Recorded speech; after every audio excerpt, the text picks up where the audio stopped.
We're going to go through in this lesson the steps you need to take, the process you need to follow to do the research for and prepare for and write your persuasive essay. So we're going to use for this assignment a specific approach. There are a number of approaches discussed in the textbook. I'm asking you to follow one of those specific approaches. The assigned reading is provided in Canvas. This is what we often refer to as the Greek triangle, or the very awkward word, the Aristotelian triangle, because it's based on the teachings of Aristotle and goes back to ancient Greece. And so this is the process in which we apply ethos, pathos, and logos, and we're going to talk about those and how they fit into your research and writing for this persuasive essay. So the first part of the triangle, and perhaps the most important for this purpose, is logos, which is the Greek root for logic. And this is by definition part of what you do when you write in the academic style, because you are going to use evidence, you're going to rely on research and data instead of other things that we'll talk about here in a moment. So it is the cornerstone of any academic type of writing or speaking. So you're going to A, do the research, you're going to B, apply that research, and then you're going to write in a coherent way. Now, what does that mean? That means you're going to essentially follow your logic and reasoning step by step. You're going to build your case.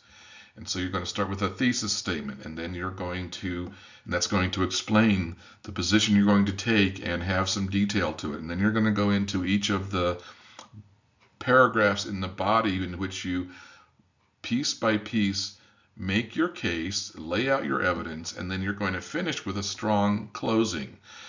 Those are the pieces of the puzzle that are required to write a coherent essay relying on evidence and objectivity. So that's always built into an academic essay.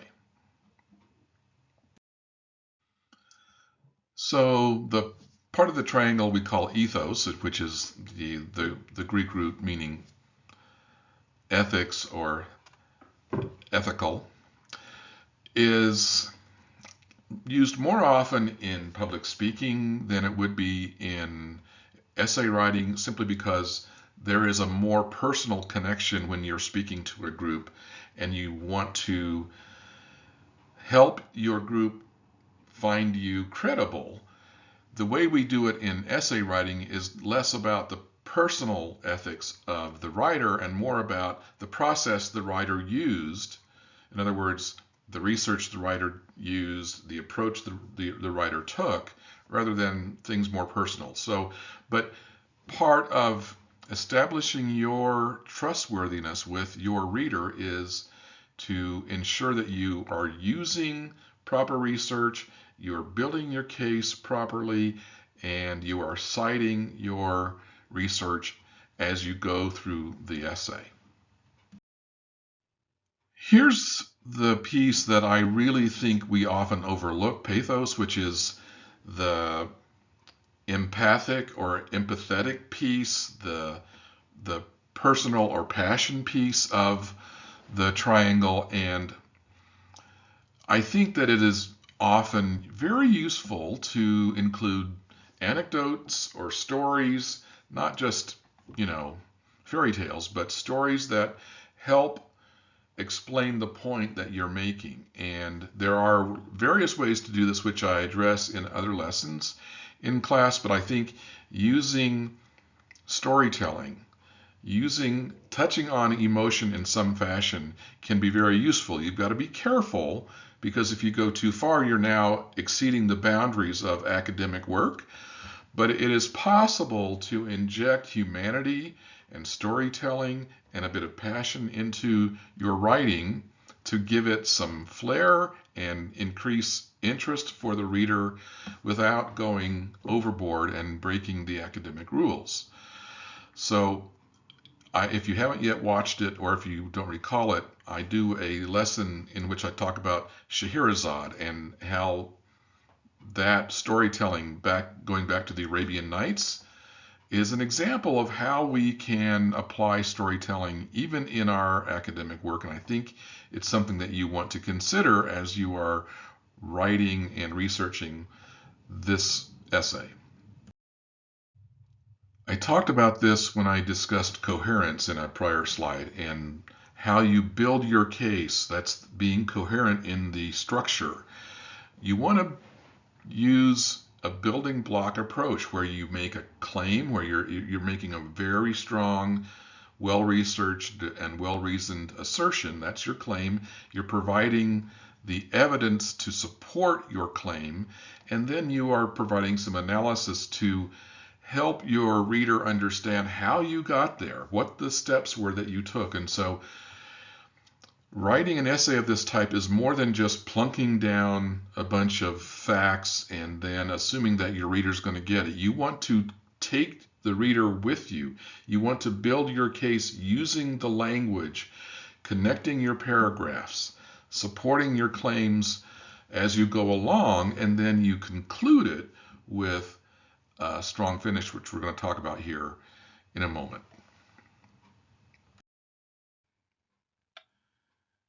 An important element here in how you present your arguments is to acknowledge and to discuss an opposing view.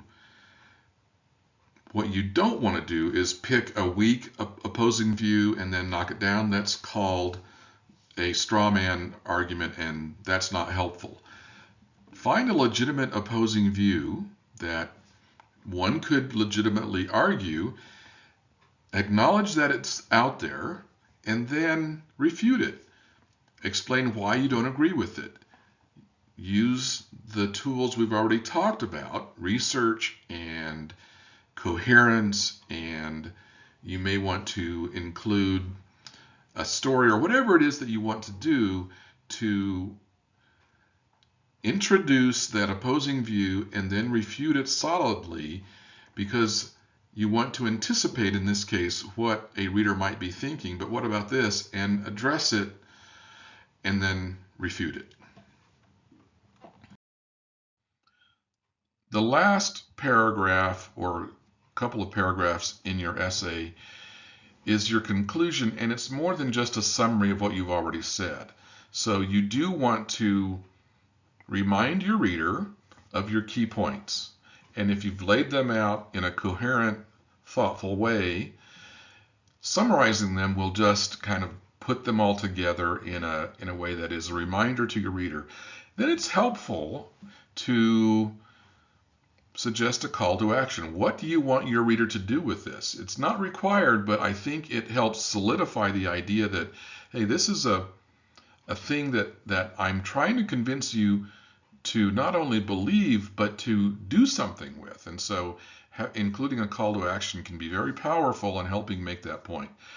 And then you want to finish with a strong impression, not just a whimper, but not just a summary, but think about how you want to leave your audience, leave your reader, what you want them to be thinking about as the last thing you say when you finish your persuasive essay. I won't read through all of this. This is just a summary of what the assignment requires. Go to Canvas and make sure that you read it very carefully so that you fully understand what the requirements are. But just remember that you need to be writing about 1,500 words. That does not include the works cited or the reference page. So that's the body of the essay needs to be about 1,500 words. You need to choose between APA or MLA style. They are similar but different, and they use slightly different approaches to formatting and style.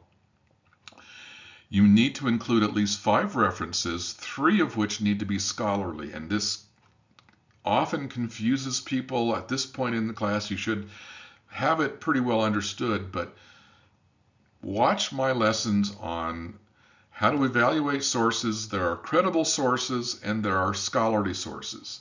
So scholarly sources are the next level up. So you need to include at least 5 total sources, 3 of which are scholarly. And scholarly typically means that they have come from a peer-reviewed journal.